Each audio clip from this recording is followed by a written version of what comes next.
Previously on Podcast Without Pretense. Guys, I think we should just take a moment to reflect on Eric's face. Now divide the number you had by 2, and this was your card, right? 9 of rods. I mean, just because you add some LEDs to it doesn't make it an electric skateboard. I learned that the hard way.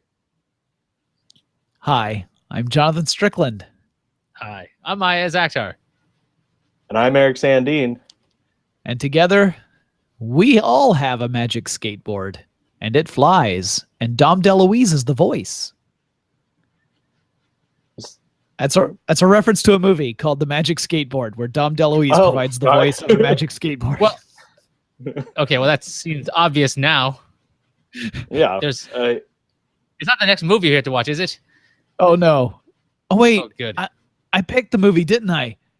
You did. Man, I got to figure out what the next one is. All right, well, I'm jumping the gun because we haven't even talked about what this one, the movie for this week, which was Death Race 2050. And I asked Iyaz this before the show, and he said no. Eric, have you seen the movie that is the original film, Death Race 2000? So I have, but it was a while ago. So I honestly I don't remember enough to actually compare it to this film. Like I remember enough where I could tell you that I don't know if you want to call it an homage, a reboot. There were things in this movie that I kind of remembered from the first one. Like, yeah, as going through it, I'm just like, this seems familiar, but I couldn't actually tell you what happened. Yeah. In the first film, it was in this movie, Death Race 2050, which is the movie we watched for this week. And oh, by the way, if you guys don't know what we like to do, I don't know, like is a strong word. What we do on this show is we pick really, really shitty movies, and we see how long we can dedicate our full attention span to those movies before we invite various distractions into our lives, or just give up on the film entirely. But for our first attempt, we just are giving our undivided attention to the film, and we see how long we can go, and then we talk about the movie. And this week it was Death Race 2050, and I'll just get out of the way. I lasted about 36 minutes before I took a break. Sounds about right. Mine was 24. I can't find my notes, but I actually went back and skimmed through the movie and found the scene. Yeah.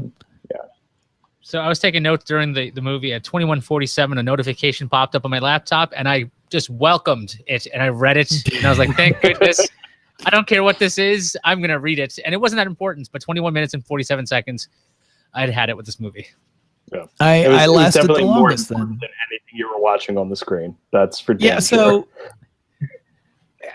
I feel badly about ripping this movie apart for a couple of reasons. One is that, obviously they were trying to create a satirical film. The first film is satire as well. The first film is more like a military dictatorship that's taken over, whereas in Death Race 2050, it's all about corporations and massive unemployment, where only like 0.07% of Americans even have a job anymore, and all of the United States has been re-divvied up into these ridiculous stereotypical regions that are generally taking some stereotype element of the people who live in that area and then racking it up to 11. And so a lot of it doesn't make any sense. But anyway, there are a lot of parallels between this and the original film Death Race 2000. That one had David Carradine playing Frankenstein. We still have Frankenstein in this movie, played by a different actor, obviously. Carradine being unavailable due to not living anymore.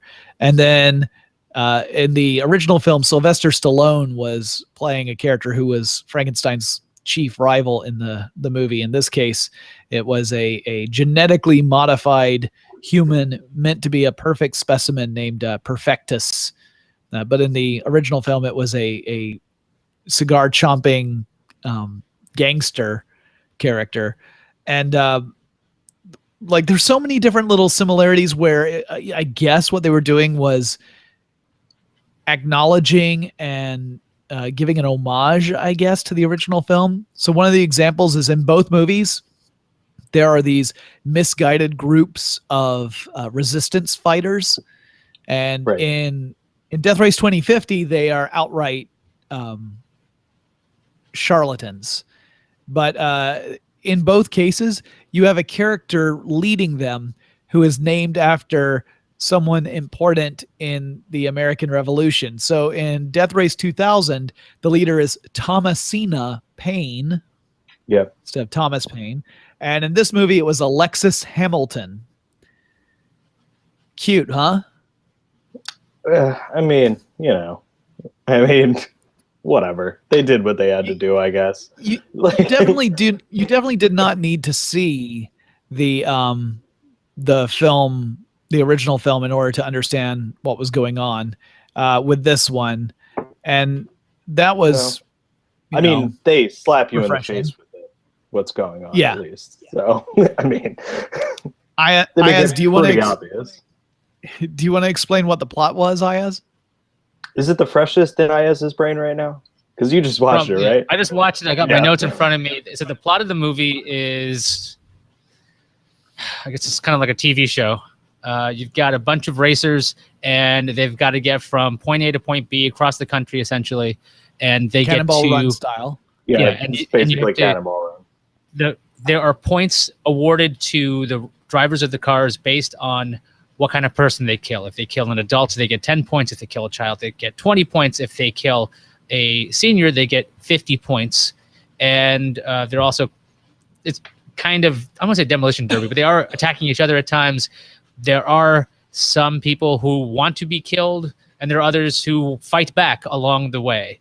And as these people are driving, there are proxies next to them that have VR cameras or cameras on their head, so that people watching at home can put on their VR glasses and be in that chair if they want to be.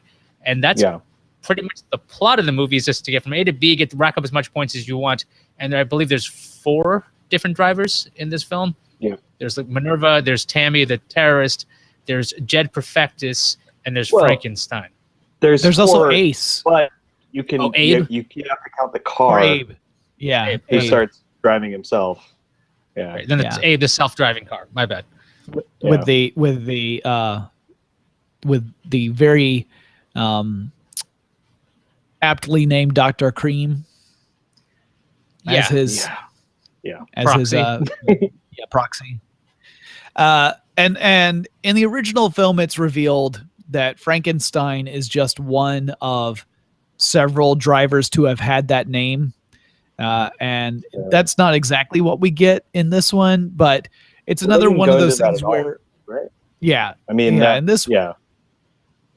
plot point wasn't repeated in this one. But you do get a big implication that the race itself is all pretty much a fix. It's really meant as an opiate for the masses because there's no employment. So these corporations, you wonder where they're making their money. Like they claim that they are, they claim they're wealthy, but if there's no one employed, how is anyone buying anything? Yeah. So anybody Tammy the terrorist, list of the town names that they go through? I feel like we can knock out this movie really quick. Yeah. There was like. They were all pretty. For some reason, I think in the South, one of them was Pepsi or Coke or One, I remember this. I picked this out and I took a note of this because of you, Eric. Upper Shitville, because that was formerly known as Baltimore. That was Baltimore. That's right. Yeah. Yep. And that's what I've got here. I was going to point out also that the actress who played Tammy the terrorist, I know her. She is from Atlanta. And I didn't recognize her at first. In fact, I didn't recognize her. Good question, Jonathan. It seems like you know a lot of people in a lot of crappy films that we watch. It's not my fault. I did not pick this movie. That's true. That's true. So you can't blame this one on me. I know actors. I know some actors, and a lot of actors I know. They were from Atlanta. They moved out to Hollywood, and they're getting work wherever they can. And this is one of those actors. Anessa Ramsey. She was also in The Signal. She was the female lead in The Signal, and I was an extra in that movie. But I also knew her from theater work here in Atlanta, and she looks totally different. Like last time I had seen her, she had short hair. So Tammy the Terrorist character has very long hair. And also, I didn't expect to see her butt. I found two more locations. Two more locations. There's New Texaco, which was Texas, and then there's Meet Pakistan, formerly known as Kansas. Meet I didn't know if I Pakistan, was. I didn't know if I was to be offended by that or laugh at it. I was just kind of like, okay, Meet Pakistan was kind of funny. That's what I've got on my list here of names because I didn't really care for. I think they called New Jersey like a wasteland, and New York was Nueva York, and there was Old New York, and they kind of were inconsistent with that. And Los Angeles had become a land of islands because of rising ocean levels. And New Washington D.C. was formerly Dubai. Yes, that's right. Yes, New Washington D.C. There were like the attempts at satire in this movie are not at all subtle. And that kind of messes it up. I think like it's so hit you over the head that it doesn't. It reaches levels of absurd without being funny. There were moments that I thought were funny. I thought about a lot of their jokes, especially about the location names and things like that, and the corporations as very like they were going for like Idiocracy or something, but you have to go super over the top to get there, and that's why like most of those failed because it didn't really succeed in being over the top satire at all. And there's only so many times you can hear drive, kill, kill, kill, kill, drive, drive, kill, kill, kill. Okay, so if you guys haven't seen the movie or are listening to this at home or wherever you may be listening to this, one of the drivers' name is Minerva, and she's kind of a pop star, and she will literally sing this song, and there's external speakers on her cars because her fans will show up so she can kill them. I don't know if they're showing up to die or what, but she wants to rack up points. And so she does, I believe, at least 3 times sing this song. Yeah. And it's exactly what Jonathan just did there. There's not a lot of lyrics there, and it repeats. And the only thing I liked about, I think, that character was eventually they're like, yeah, she's doing a character in the film. She's not trying, she's got a stage persona and a real persona, which I kind of like, all right, I wouldn't say it was clever, but it was just kind of nice to lose that drive, kill character. Yeah, she reveals that her father was a professor of history at Stanford, I think. Yep. So she actually is quite well read and intelligent. Yeah. So basically, you've got your premise there. It's the coast to coast race, and whoever wins gets something. And it's mostly just for people to watch on little VR goggles that are literally just swimming goggles with the lenses blacked out. And very low, super low budget on the effects in this movie. So much so that like all the cars look super cheap. Like nothing looks menacing. Everything just looks like you could have found a similar, like if you found like a Mad Max themed go-kart racing place. Yeah. That's the kind of cars you would see. They basically went to your local demolition derby and said, "Hey, can we borrow that for a day?" Yeah. They were all pretty pathetic looking vehicles. And you're following the story where Frankenstein is the crowd favorite. He's the former champion, the repeat champion. Perfectus has been groomed to take over. The chairman of the United States. There's no longer a president. There's a chairman. Wait, can we stop real fast? That the chairman is played by Malcolm McDowell. I was watching this. I'm like, that's Malcolm McDowell? No, I can't. Yep. It is Malcolm McDowell. I looked it up later. What the hell was he doing in this movie? He's like a serious actor, isn't he? Yes, he is. It's kind of sad seeing Malcolm McDowell, who was, I mean, he's not sleepwalking through the performance. He's playing a character. Yeah. As was Anessa as Tammy the Terrorist. I those were two of the performances that I thought worked the best. But the whole movie is kind of a mess.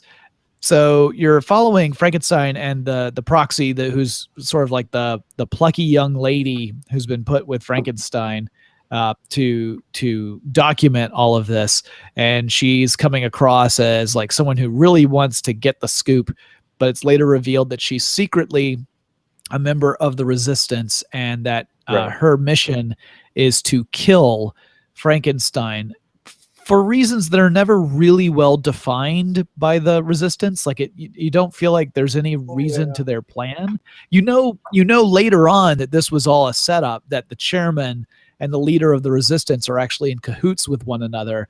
And so therefore it's the chairman's best interest for Frankenstein to lose, because he wants Perfectus to become the new face of Death Race, and I guess he feels he can control Perfectus more, and that Perfectus is someone that the audience is going to identify with more. And so, there is a motivation to kill Frankenstein, but I don't know that it's ever adequately explained to the young lady in a way where it would seem convincing to her.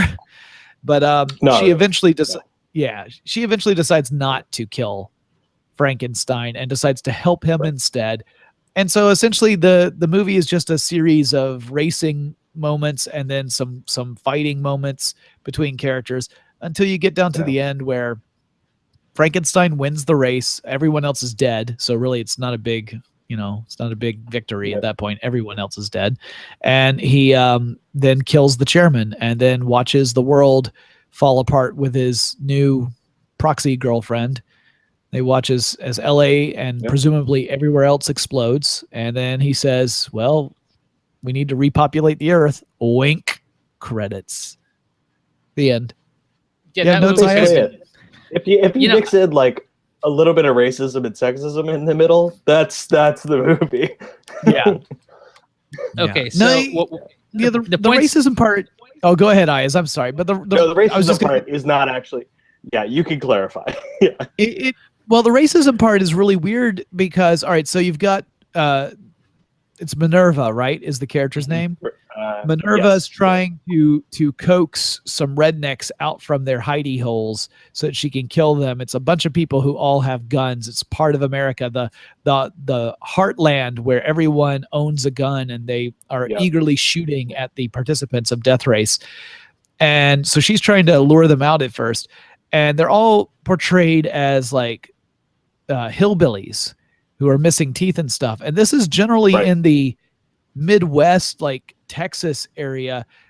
It's weird to me because they're portrayed as the backwoods racist Southern stereotype, which is really more of the Southeast. Like, I live in Georgia. It would have been like Georgia or the Carolinas or Tennessee or Alabama or Mississippi. It was a weird racism thing. Like, so first of all, there was racism against the black character, but also it's just kind of like, wait, why are the Appalachian rednecks being portrayed somewhere in Nevada? Yeah. Yeah, it was the geography that was confusing me, not the plot point. I was like, well, first of all, I don't know that you're saying anything worthwhile here, but secondly, it's just confusing from a geographic standpoint. Anyway, sorry, guys. So let us hear some of Oh, yes, Eric? Oh, I was going to say, but that was also the scene with the terrorist, whatever her name was. What was her name? Tammy. Right. Tammy the terrorist. That was also her scene where it was white terrorist extremism. So that was a cool point, right? Because she was supposed to be like a Bible thumper, I suppose, right? Right, and she actually had the label of terrorist, and she's a white lady. Right. Yeah, you know what? In some ways, this movie's progressive. That's very. It was weird. yeah. But also somewhere in Nevada. I think she says like a Salama Tama Hanks at the end, like that's her greeting. She doesn't actually say. Well, all of her religious chanting is just nonsense that's gathered from like pop culture and different religions and a lot of different iconography, and none of it makes any sense. But I want to hear your notes, Iyaz. I want to hear if there's anything specific. I think I'm just gonna cherry pick. I'm gonna cherry pick because like it's basically descriptive because it's a relatively straightforward, dull movie. Yeah. Let's see here. I have my notes here. We have drive, kill, kill. There's topless women in a scene because a guy's enjoying the race in VR. So if you wanted to watch this film and you're on the bus, topless women are abound. Let's see. There's Jet Perfectus, Frankenstein. He's some kind of cyborg. What was that? I said not too often. There's Well, every time the chairman shows up. Oh, The chairman's in flanked by two women. Yeah. They're always two chicks with the boobs cut out of their dresses. Right. So we start the race. Frankenstein throws his mask and helmet off. It's the first time anyone's seen his face. He complains the mask was itchy. Did anyone else find that really strange? Like at the very beginning, it was not like there's a lot of mystery. He comes up with the mask and a helmet on, and like within about 5 minutes of his introduction, he takes it off. Well, and they act I like think this it is was the first time this has happened. I think it was weird because he could have just as easily had the line, "No one can hear me talk when I have this on." That's the real reason he removed the mask, is because otherwise you wouldn't be able to understand him. And I'm like, just go ahead and call it for what it is. Like, this is necessary for the plot of the movie. But yes, it is a sucky reason in the film. I mean, but the mask also may have screwed up the part where she tries to seduce him. So, I mean, it would have been a little bit harder. So, yeah, I think it'd be visually more interesting if she just went for it. Think like V for Vendetta. Okay, so yeah, sure. So you can see where my brain goes here. Is that Yasmin Bleeth? And it turns out it's Yancey Butler. Yes. There's a group of people watching the race. They seem like rebels or something. They're anti-death race. Yep, they are the resistance. And she is Mrs. Hamilton. So I thought at that time, because I didn't catch her first name, I thought she was like a Linda Hamilton character. I was like, okay, because she kind of has got this badass thing. But Jonathan has made it very clear that is not the case. One person in the group suggests a peaceful protest. Hamilton does not agree. She was once a network programmer and says they must kill all the racers. Resistance gets fired up, grabs weapons, and hit vehicles. Let's see. We've got Chi Wop. That is Minerva's sidekick. They are singing a song, and they bring out people for her to kill, and Tammy gets all the kills. That I thought was pretty neat. You got your pop star bringing in her fans. She's ready to mow them down, and then Tammy, the terrorist, takes all the kills. Now we go back to Frank and Sullivan. Sullivan is the proxy with Frankenstein. She interviews Frankenstein, but Frankenstein says nothing. Sully sniffs Frank to transmit his smell to the people, which I'm really glad they explained what that was, because in the middle of the scene, they're just talking. They've finished their interview. She just leans over to him and just smells him. And I think they could have let that sit for a little longer, but they explained quickly that because it's VR, it's important. They don't explain how the action of the character inhaling transmits information to viewers, because you would think that if there is gesture-based system, that it's not necessarily the action of the person, but it's translated by some. I'm overthinking this because either that or some sort of neural transmitter that gets straight into Sully's nervous system and then transmits the data. But that would be kind of dangerous for someone who's in the resistance. There is a scene at the Bieber school. There's a bunch of children in wheelchairs and a bunch of adults, and it looks like Frank is going to kill the kids. Frank is tough as nails, so he's not going to. He's going to do it, obviously. But he mows down the adults, not the children. He explains that the wheelchairs fuck up his paint job. That's why he didn't kill the kids. So the kids would have been worth more. Just don't forget that there. Right. So you later find out that Frank has a bit of a soft spot for harmless critters. Yeah, pretty much. In Tennessee, Abe is the self-driving car, goes to kill some guy and sets up the seat vibrator to the doctor's delight. Turns out it's a trap. The resistance are attacking the car with sticks, and the doctor gets out of the vehicle. The resistance stalks the camera, but the network cuts to technical difficulty. I thought that was pretty smart. Abe protects the doctor from being killed, and then eventually Abe gets a little bit frazzled, kills the lady pretty quickly. I mean, I think removes her face. Yeah, Dr. Von Creaming or something. Yeah. Let's see. There's a couple of guys who are actually working at a utility pole. These are part of the few people who are employed in the U.S. and they have a completely natural conversation. Oh yes, because I believe they said we are middle class and we are workers. Yes.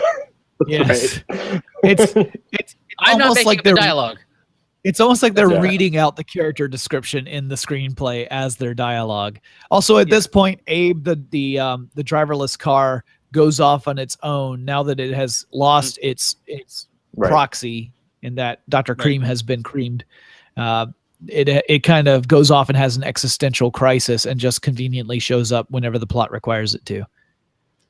Over in Kentucky, Minerva runs into the Resistance. She's playing her song on the external speakers, and it makes a guy's head explode. That was kind of neat. Checkpoint 1 is found, and Frankenstein crosses first. Jed is second. So here's the thing I didn't really know about this movie, and this is how it would go, that they're going across the country. This takes several days, but they all agree to stop at checkpoints. So like they all also stay like in the same hotel or dorm or something, which I think is really Were weird. they timed by checkpoints? That's strange, right? I thought it was I thought it was fine, because I thought it just meant that the race had several legs. Now you would normally, have some sort of point system for however, you get a certain number of points for arriving at the checkpoint before anyone else, and whether those points would be enough to balance out the number of people the other drivers killed would be, that's what you're risking. Do you try and kill more pedestrians, or do you try and get to the checkpoint first? And so to me, that all was fine, except for the fact that they never really talked about how many points it was to get to the checkpoint first. Like that never seemed clear to me. But yeah, I was like, all right, I'm all right with this, where each day it starts with them going and racing to the next checkpoint. And actually there are a lot of rallies that work exactly in that way, where you have a finish point for each day, and if you don't make it by a certain time, your points are thrown out. I know, because I have a coworker, or several coworkers, who participated in one of those as one of their shows, and for the first 2 days they got to the finish point too late, and their points didn't count. It was heartbreaking. So, but none of that is actually explained in the movie. If it were, then you could at least say like, all right, well, that sort of makes sense, but they never bothered to explain it. So as far as we know, that may not even apply in this case. We don't know. They didn't bother to tell us. And considering these guys are at different times while they're racing, essentially attacking each other, I thought it was not a good idea for them to be staying in the same location. You know, and as it turns out, they over. they attack each other inside the locations too. So, So let's see. So we got day 1. DC's in Dubai. Blah blah blah. Resistance leader talks to Annie Sullivan in the shower. Annie, when she's talking to the Resistance leader, sings her answers. So Frank, who's in the next room, doesn't get suspicious. I thought that was mildly clever. It turns out her name is Yancey Butler, not Yasmin Bleeth. I had my YBs confused in my head. Perfectus and his girl are next door. His girl is making moaning sounds, but she's just jumping on the bed by herself, because Jed Perfectus is supposed to be 500 men, or so have the testosterone of 500 men, and something like that. Yeah. It's implied later on that Perfectus is having some sort of gender identity issues, that none of that is ever well defined.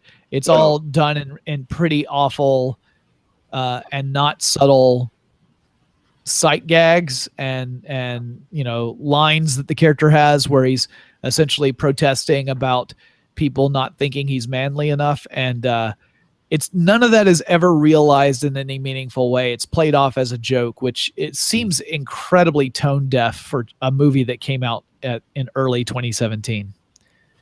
So let's see. We've got my God, Sully that was this year. Yeah, this January year? 2017. Oh, that changes a lot of perspective. Well, it looks modern. It looked modern. So Sully tries to seduce Frankenstein, winds up repairing him, and then who cares? Because I really lost interest at this point. Day 2 is now Frank. Well, wait. Hang on 1 second, because this is also where she hears the screaming again. She goes out to complain. Perfectus also comes out to complain, and it's revealed that it's not Perfectus and his girlfriend faking having sex. It is actually Tammy the terrorist, stripped down naked with a whip and staring down at her proxy. And as I said earlier, this is where I unexpectedly saw Anessa, the person I know. I saw her butt. Like, there are times where you see someone you know, and you see them in a way you had never expected to see them, and it takes you a while to process that information. I'm still processing this one. Like, Fair enough. I don't need to see more of my friends' butts, is all I'm going to say about that. My entire note about this scene, because it's relatively dull, was noisy dorms. Hold on, Suncat. Switch the camera to me. No, it's not. I'm not gonna. What? I'm not gonna move, Jonathan. You're gonna show me your butt. That'd be amazing for our audio listeners. Yeah. Okay.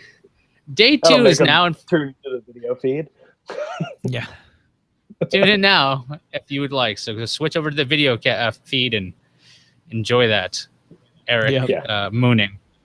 Okay, so day 2 is now Frankenstein warns that the pedestrian dude back now. This is the red zone rally. Frank is being shot at. His car was attached to another car. Abe was officially disqualified at this point, by the way. They mentioned this. Confederate flags say, "Welcome, Minerva." She starts singing to draw people, and then all the people pull out their guns. Now we're at New Texaco. Abe is stuck, and he's talking to a wooden Indian for help. He needs gas. Oh, right. Yeah. And Abe tries to plead with this statue, and nothing happens. So Abe runs over the statue when it doesn't respond. And he says that we could have been friends. Yeah, I thought that Abe was pretty well developed as a character. As far as characters in this movie go, he had some of the most personality. Pretty well. Yeah, developments. Okay, so we have Meet Pakistan, formerly known as Kansas. Tammy's church and following, she said, needs their help. The faithful spell Tammy on the ground, and the plan is Tammy's going to run over them. But Minerva shows up and runs over them to get much needed points. So that was pretty good. Tammy's not happy. This is payback for when Tammy ran down Minerva's fans. Now Minerva is running down Tammy's devoted followers. Yeah, then there's a long scene where Frank and Sully are in the car, and they're bonding, and they're asking questions, and I'm getting bored out of my mind. It turns out Frank owns a cat and a new dog, and he has mange, and Frank has to put sulfur on the dog, and it stinks. And it seems like it takes forever for the scene to be over. Then there's suicide bombers that try to kill Minerva, and it doesn't really work, at least the first 2. The third gets Chi-Wop somehow out of the car and then explodes. And I think Chi-Wop's last lines is, "I don't want to die sober," which is pretty sad because he's dead now. Bombers were part of Terry's crew. Frank is stuck in a ditch. Ninjas. Ninjas were part of the resistance, and they do also, eventually... That ditch, not super. I mean, it didn't look very stuck. He was in a fucking go-kart, dude. That's true. Yeah. You know, like a marble could have stopped that fucking thing. I think the top speed of any seeing him going like, "Oh, come on!" Like, top speed of those cars might have been 25 miles per hour, maybe faster if dropped from a helicopter. He could have picked the car up. It's a light car. It's a go-kart. That's true.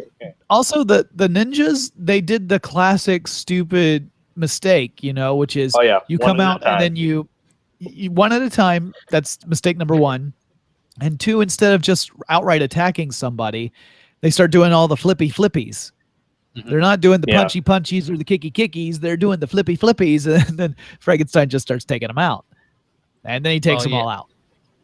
So the other thing I have an issue with this scene is that not only do these ninjas show up, but it's broad daylight, and I believe they're in a really dry cornfield or something. So it's very yellow, and these people are dressed in black in the daylight, so they're highly visible. They're extremely visible, and I don't know. So there's no need to be a ninja. But anyway, I can tell you one thing that would have saved this scene. If at some point one of the ninjas had just yelled "smoke bomb" and then went poof. Like that would have been made it. I would have legitimately laughed out loud. The feed's going live. Frank kills a ninja. The third ninja shows up with lightsaber sounds. So when they're fighting now, there's a lightsaber sound for some reason. There's a fourth ninja, fifth ninja, and they're all killed. Sully pulls a gun on Frank in the car, disarms Sully really quickly. Then he breaks the gun in half. Frank turns to the camera and says, "This is what happens to rebels." And then day 2 happens, and then I stop caring entirely. So so at that point when he says this is what happened, he demands that Sullivan put the camera back on, because now he already knew that Sullivan was with the resistance. But he was hoping, but he was hoping that she would end up being on his side rather than follow through on the resistance side. And so he's like, you kind of proved what I was afraid of, that you were just going to be a follower, not a thinker. You're not thinking critically. You're just following someone else's rules. And she feels a little chagrined about it. And then he intimidates her to putting on the camera and then says, "This is what happens to rebels." And then he runs down one of the surviving, one of the surviving rebels. Yeah, who's wearing a motorcycle helmet despite the fact that everyone else was just dressed as ninjas. Yep. So he runs down that one to kind of say, like, you know, I'm still here and you can't kill me type thing. And there's one other note. It was infuriating, actually. So did you guys notice what the name of the bar was? So when they go to the second checkpoint and they're bedding down for the second night, like Bell Bell Church. Or... It's a very nope. It's a specific reference to a test that you do for a screenplay whenever 2 or more women are in a scene together. It's the Bechdel test. Oh, yeah. It's called Bechdel's Bar. Yeah. And I was like, oh, this is clever. So I guess this is going to be a scene between 2 women where they're not going to talk about men. Bullshit. All they do is talk about men. They talk about Frankenstein. They talk about the proxy who was killed, the one that was Minerva's. And they talk about Minerva's dad. So there's 3 different men they talk about in that scene. I was like, it's called Bechdel's Bar. I thought for sure they were going to make a sly joke where these 2 women were going to have a conversation without discussing any other male characters whatsoever. But that did not happen. I'm like, well, why did you call it Bechdel's Bar then? They certainly didn't come across as strong, independent characters who are not, you know, somehow related to the men, unless you're specifically saying, here's another example of a scene that fails this test. But you're like, every scene fucking fails that test. That's not calling it out doesn't make you special. Anyway, I thought I took notice because when I saw the name of the bar, I was like, holy shit, are we going to get something really kind of subversive and clever here? And then it just didn't happen. Ultimately, what happens next, since you lost interest, Iyaz, I can, and we already kind of filled it out. But Minerva and Tammy end up having their own personal duel back and forth on the last leg of the race. Eventually, Tammy runs Minerva off the road. Minerva crashes from off a cliff onto a beach. She is thrown free of and clear of the car as it blows up. But Tammy comes down to finish her off and sees that Minerva's going to die. And then Tammy ends up giving some sort of wackadoodle prayer that, again, is all weird and pop culture referenced and everything. And then as soon as she's done gloating over Minerva's actual death, Abe shows up out of nowhere, runs down Tammy, pins her to a rock, and then initiates suicide mode and blows himself up. So it was unnecessary and weird, but Abe goes ahead and commits suicide and takes Tammy out as well. Abe being the self-driving car. So then you're left with just Perfectus. Isn't he out of gas at this point? Isn't he out of gas at that point and fall? One wonders how he exploded, really. Yeah, right. What was left to explode? Maybe he actually had explosives in the car, I guess, because it did say suicide mode. So then it comes down to Frankenstein versus Perfectus, and Frankenstein is ready to just kind of just hang it up because he says the game is fixed. There's no point. They could just go off and run away. But then Sullivan, who, for reasons that are never really clear, has decided that she actually really likes Frankenstein now. And even though he had threatened to kill her in the day before, and she talks him out of it, saying she would never be attracted to a man who came in second. So that convinces him to go ahead and finish the race. He and Perfectus get into a last battle, and then Perfectus manages to lose control of his car and drives off the side of the road and crashes into the television studio, which kills the 2 commentators who had been trying to cover the race. And, are we ever told at any point why Perfectus's skin is just like randomly peeling on like day 2 of the race? No, I don't think so. Because that, like, it just starts happening, right? Like, he looks like he was suffering like from radiation poisoning or something. It was really weird. Yeah. And I figured that at first I was thinking that it was just injuries from his fight, because he fights with Frankenstein on the night of night 2. But it just gets progressively worse as we're like cutting in and out to him. Yeah. Yeah, it looks like his skin is literally peeling off of his face. But he ends up dying. Perfectus ends up dying. So Frankenstein's the only one left. And he decides that as his last act as a racer, he's going to run down the chairman and incite the general public to riot. And that's the end of the movie. Yay. And I did find out what... Go ahead. What was that? I was going to say, there is one scene where Perfectus is having a huge issue with his masculinity. And so he just has a freak out. He's like destroying stuff in a room. He takes like a bucket and smashes on his head. And as he's doing this freak out moment, it's actually one part, oh, thank you. There's one part that makes me laugh. He actually goes to like a candelabra, blows out one of the candles, and then screams at it. Oh, yeah. I don't know why that was funny. It was at least violence, but funny. That in that one montage got me as well, because everything else is him like throwing stuff around or screaming or pacing around, and then just out of nowhere, like just cut brilliantly in it. He just and that is genuinely funny and unexpected. But otherwise, that scene was so out of place. Like, it came out of nowhere. It didn't really inform you of the character in any meaningful way. It just was kind of stuck in there. Point. Yeah. Like it just, there was no need for the scene. I mean, I'm glad I got to see the little candle bit because it was genuinely weird and funny, but otherwise there was no need for that sequence. And I was genuinely puzzled why it was put in there, other than maybe it was just someone who just thought it was an interesting idea, but it didn't add to the film in any way. And not that, really anything did. Because this movie never really seemed to say anything. This movie didn't really seem to say anything to the film. Well, I mean, really, like, can you guys? It's true, yeah. It is like it reminds me of like a freshman level essay about like a critique of capitalism or something, where it is the most ham-fisted approach. Yeah, I'm going to write satire, but I'm actually going to just beat you over the head with really shitty jokes. Yeah.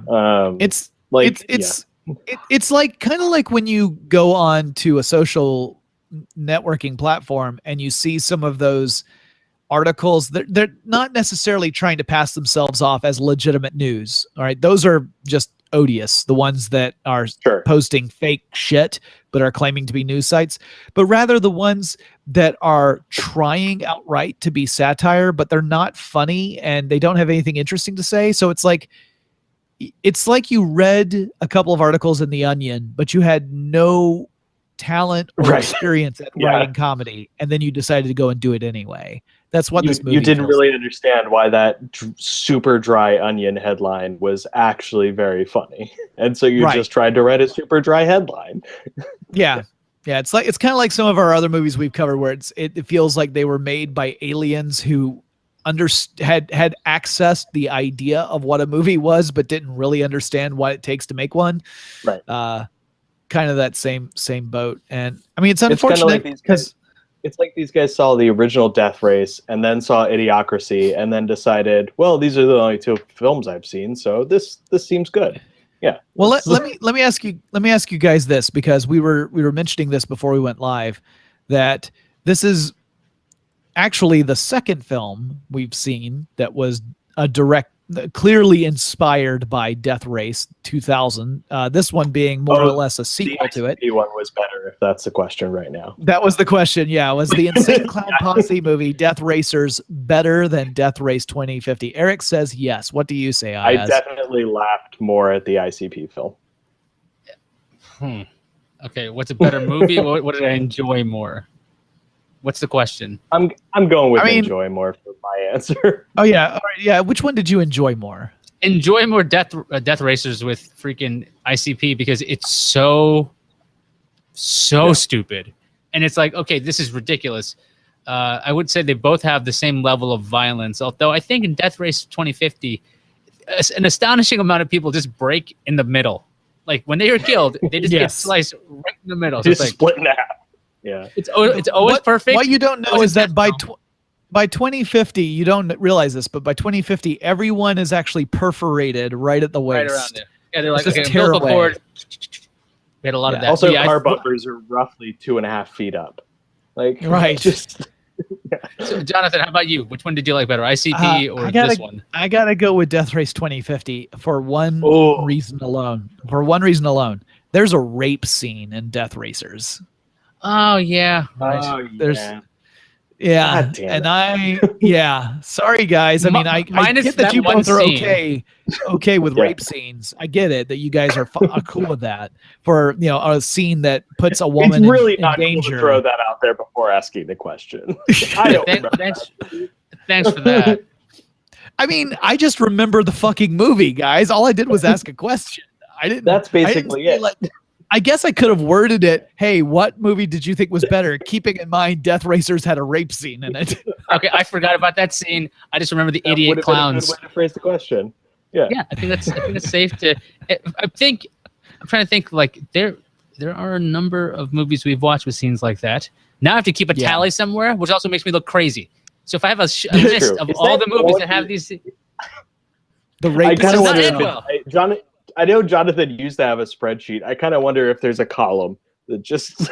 I do not have a column because I use Google Docs for my spreadsheet, and God help me if I ever screw up the access to that. And if people see that I have a rape column in a spreadsheet, that's just not going to reflect well. I would just write would not recommend. That's all you have to have, and we will know what that means. We don't need to actually have. Scene well, I mean, like okay, that. so if you were to completely excise the rape scene from Death Racers, I think I have to agree with you. I think Death Racers is actually, it's not better made, it's not better written, but it is, I think partly because it is so poorly made, it is actually more entertaining. Also, it has a former professional wrestler as the bad guy in it. Because you had Raven as the bad guy in Death Racers. Wait, who was it? Who was Raven? That's right. Yeah. Yeah. Whereas Death Race 2050, it was shot competently well. It was, very clearly digital video, and it had that very digital video feel to it. So it never felt like it was an actual movie because it looked just too much like it's just digital video for me. Yeah. So that one, that has a strike against it. But it was competently made. Death Racers by ICP, distributed by the Asylum. I don't know if I realized that until right now. Yeah, of course. But I have distributed by the Asylum. I think Death Racers is slightly more entertaining. I think neither movie is good, and I don't know that I would ever want to watch either of them again. But and maybe it's the distance of time that also makes me feel like Death Racers was more palatable. I mean, in Death Racers, you got to see the entire Insane Clown Posse die, so that was good too. I'm thinking about Death Racers and both of these films as like if there was a random showing at a theater for $5 near my house, and everybody was going as a joke, which one would I go see? And of course, it's Death Racers. Like I wouldn't go see Death Race 2050 with a bunch of people as a joke because I'd be like, no, that's horrible. Like nobody's even gonna laugh.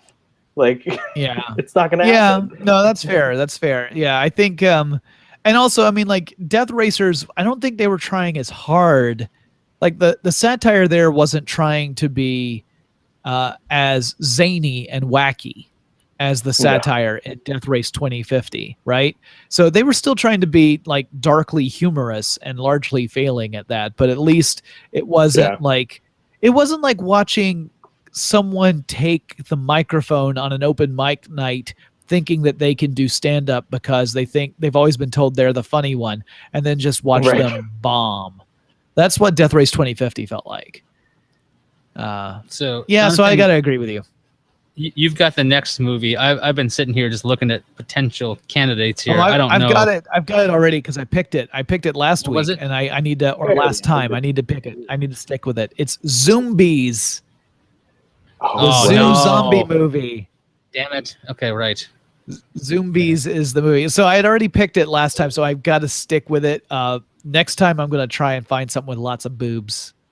I'm looking at scary movies here. One's called. This one might be my pick next time, just because I love the title. Wait, are we sure Zombies doesn't have lots of boobs? It's might. NR on Netflix. Might not be Might not be human boobs.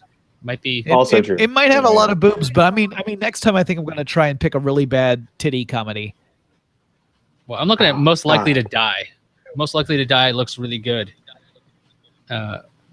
Former classmates throw a house party to celebrate their 10-year high school reunion, but a cap and gown wearing killer traps and stalks them. Sounds awful. I've seen that. I haven't seen the movie. I've seen it suggested on Netflix, I think, and I also wanted to watch it. So I am going to encourage you to pick that on your next. I might just watch it. God. Yeah, Netflix has been telling me to watch this too. Yeah. All right. Yeah. Well, I mean, if you want to add that as an additional movie, but Zombies is my official pick. So you got to watch. You got to watch Zombies first before you watch that other movie. There's also Air Bud Pup Star. There's some amazing stuff here. I will watch any Air Bud. Iyaz, one of my friends. Well, I should put this out. Maggie, one of my former friends, because she sent this to me. Sent me an article saying the Hallmark Channel is going to have 33 new Christmas movies coming out this year. I'm so excited about this. Wait, how do you make 33 Christmas movies? Because they're all the more same than a movie a day. Yeah.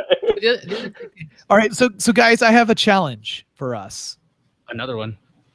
My challenge for us for this year is just to watch 33 Christmas movies. Is to watch 33 Christmas movies for one episode. Even if we we each take 11. Okay. We each take 11 of the films, and then we describe them on. We're gonna have to all of.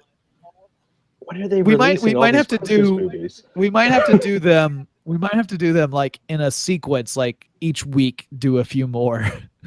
Okay, so wait a minute. It's just a new shtick. Now we're gonna cover 3 Christmas movies. Hold on. But how long? How many episodes will we do that for? Because this is a significant amount of hours.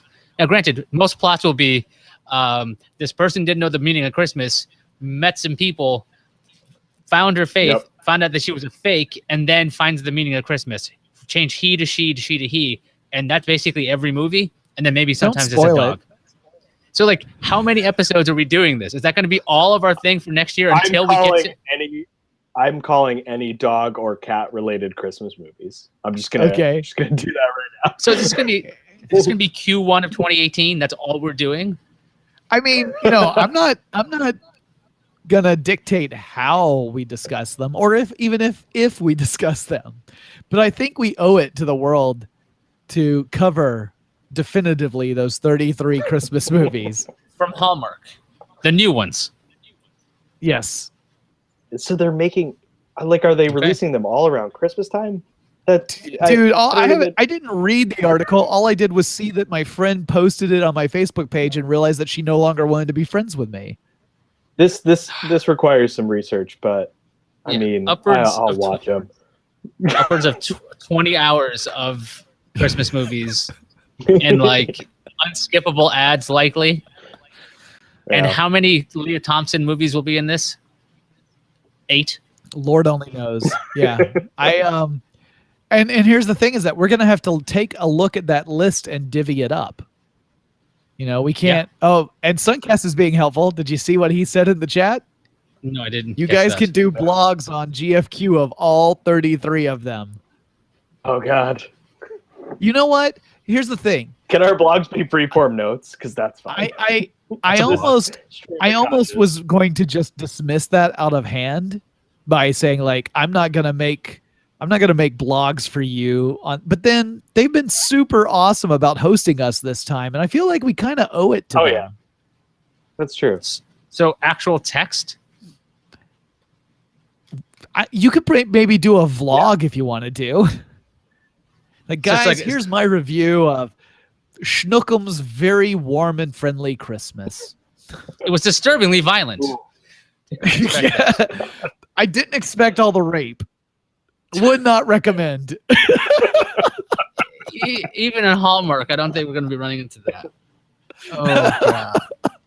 I couldn't resist. Oh. Okay, I think on that note, that's a perfect segue to see what we're doing next time. Next time on Podcast Without Pretense. Zombies. Would not recommend. So the traveling Wilburys, I thought they were traveling, but I don't remember why they had berries so much. But then I thought it was because of the wheelbarrow. I mean, I started watching now. I figured the decorations would help, but now it's creepy when friends come over and they just see a giant Santa.